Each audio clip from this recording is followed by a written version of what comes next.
On record मैं ये बात कर रहा हूं, मुझे गलत साबित कर दें। मुल्क की सूरत हाल जो आज है, वो चाहे मईशत के मामलात हों, वो सियासी मामलात हों, वो किसी किस्म का भी जो क्राइसिस हो, इन तमाम बहरानों ने जो जन्म लिया है वो अदालती अहकामात के नतीजे में लिया है। और अदालत की एक सियासी पार्टी के मामलात की तरफ से और उनके अदालत का एक झुकाव जो एक सियासी जमात की तरफ देखा जा सकता है, जो इकोनॉमिक क्राइसिस है या जो पॉलिटिकल क्राइसिस है, वो निज़ाम अदल को बाकायदा एक पॉलिटिकल पार्टी की फैसिलिटेशन और सहूलतकारी करने के लिए दाव पे लगा दिया गया है। ये बात सियासी पार्टियां करती तो शायद समझा जाता कि इनकी आपस की मुखालफत है, इनकी आपस की तकसीम है, और सियासी जमातें दूसरी सियासी जमात जिसके साथ मुखालफत है उस वजह से ये बातें कर रहे हैं। मगर ये बातें अब सियासी जमातें नहीं कर रही, ये बातें जजेस की तरफ से की जा रही हैं। और ये सिविल जज या सेशन जज के लेवल पे ये बातें नहीं आ रही, ये ऑनरेबल सुप्रीम कोर्ट के ऑनरेबल जजेस की तरफ से बातें की जा रही हैं। और ये अमर बड़ा अफसोसनाक है कि तकसीम इस हद तक है कि अभी तक इतना टाइम गुजर जाने के बावजूद एक फुल कोर्ट की मीटिंग नहीं कॉल हो सकी।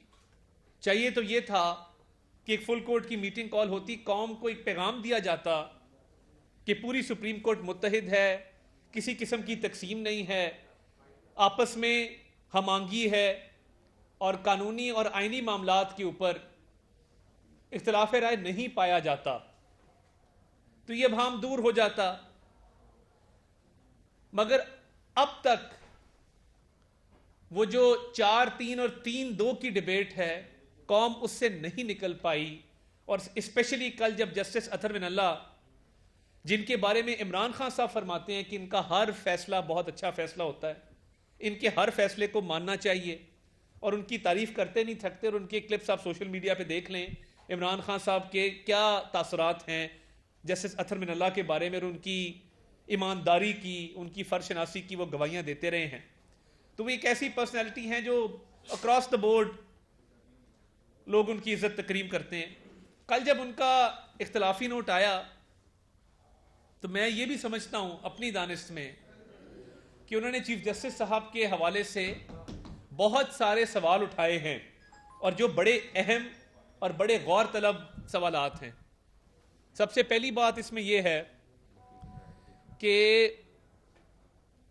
क्या जस्टिस अतहर मिनल्लाह ने अपने आप को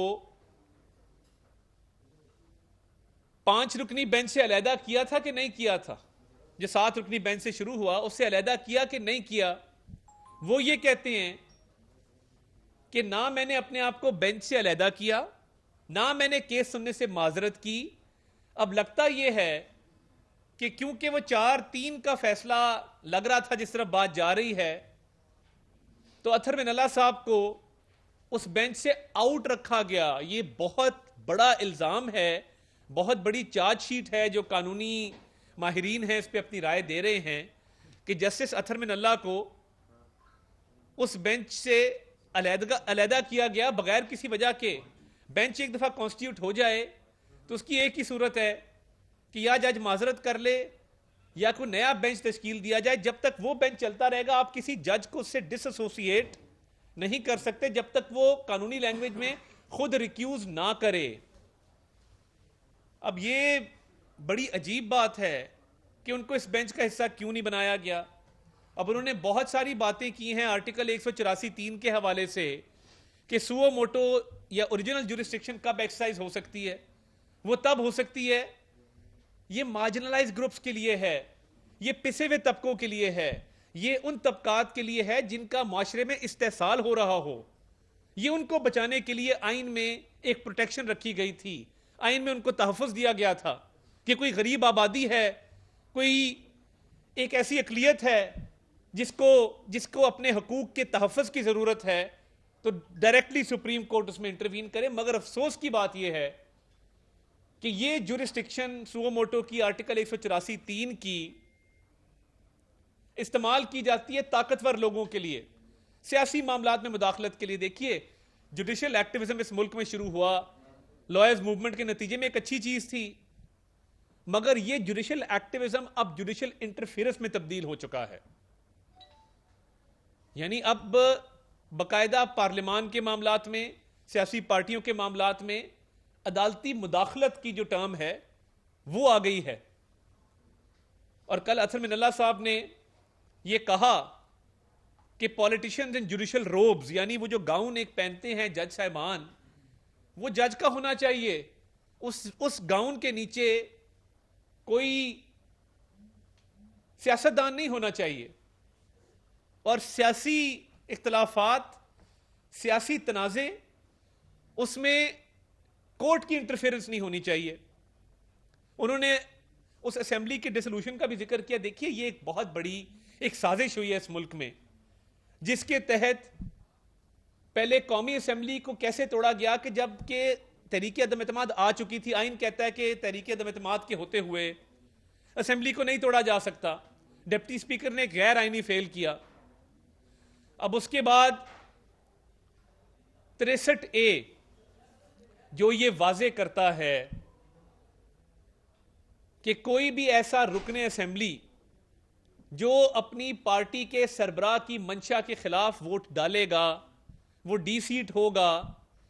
कहीं आइन में यह बात दर्ज नहीं है कि उसका वोट गिनती में शुमार नहीं किया जाएगा। आइन ने एक सजा तजवीज कर दी, सजा बता दी कि ये वोट डालना, अगर आप वोट डालेंगे पार्टी सरबराह की हिदायत के खिलाफ, तो फिर आप अपनी सीट से हाथ धो बैठेंगे।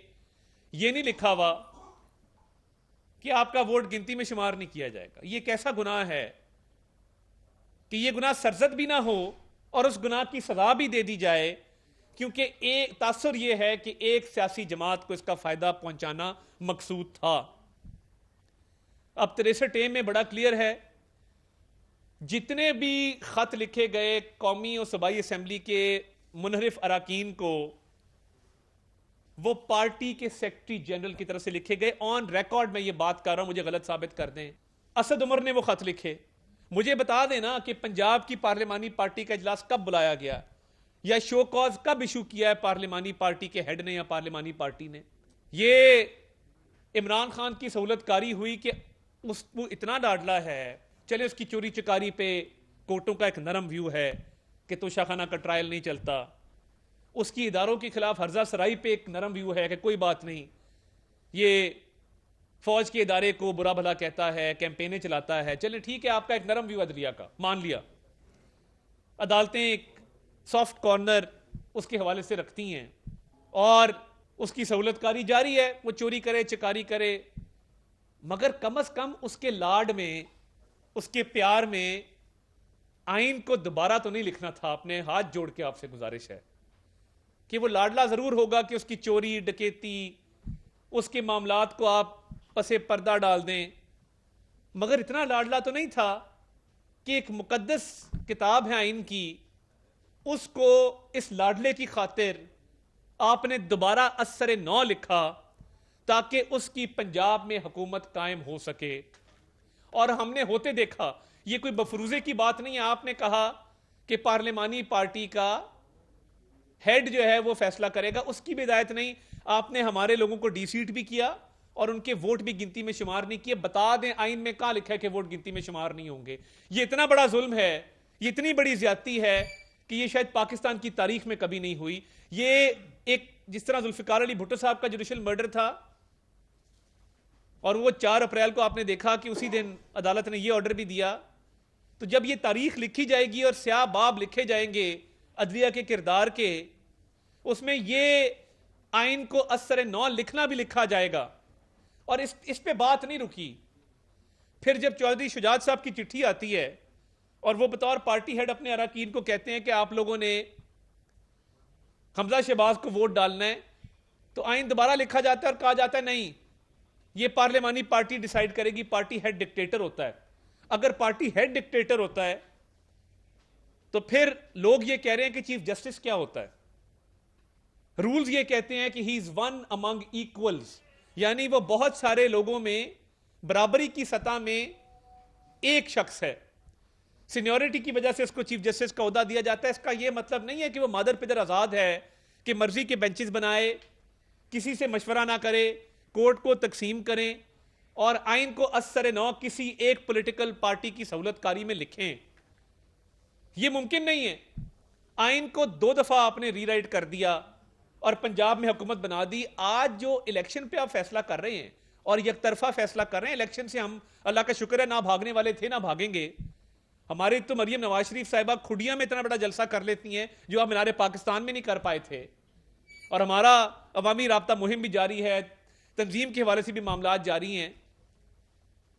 तो इलेक्शन की तो नौबत ही ना आती है। असेंबली तोड़ने की नौबत तो तब आई जब तहरीके इंसाफ को यह हुकूमत दी गई।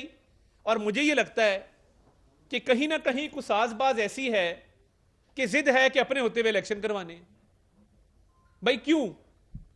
पहले 63 ए आप दोबारा लिखते हैं, आइन की तशरीह गलत करके आइन को असर न लिखा जाता है, पीटीआई की हुकूमत कायम की जाती है, उनको हुकूमत तोड़ने का मौका दिया जाता है, हुकूमत तोड़ने के बाद उनकी मर्जी की डेट पे इलेक्शन के ऑर्डर पास किए जाते हैं।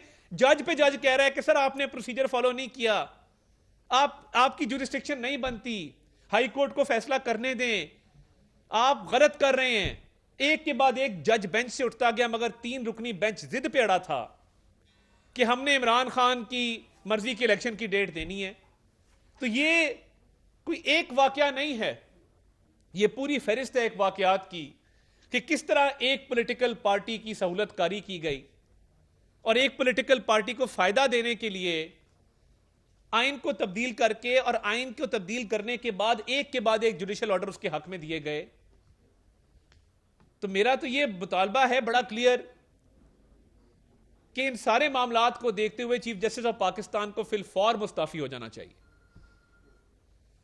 यह आवाज मेरी आवाज नहीं है, इस आवाज में पाकिस्तान की सिविल सोसाइटी शामिल है, पाकिस्तान के वकला शामिल हैं, और कल के अथर मिनल्लाह के ऑर्डर के बाद जिससे बात करो वो ये कहता है कि ये आइन और कानून के साथ जो खिलवाड़ किया गया है एक लाडले को फायदा देने के लिए, उसके हक में जो फैसले किए गए हैं, अब गुंजाइश नहीं बनती कि जब आपके अपने जजेस आवाज उठा के तहरीरी हुक्मनामों के जरिए ये कह रहे हैं कि आपने गलत किया है, आपका ये इख्तियार नहीं था और आपने बाकी जजेस को ऑन बोर्ड नहीं लिया इसके अंदर।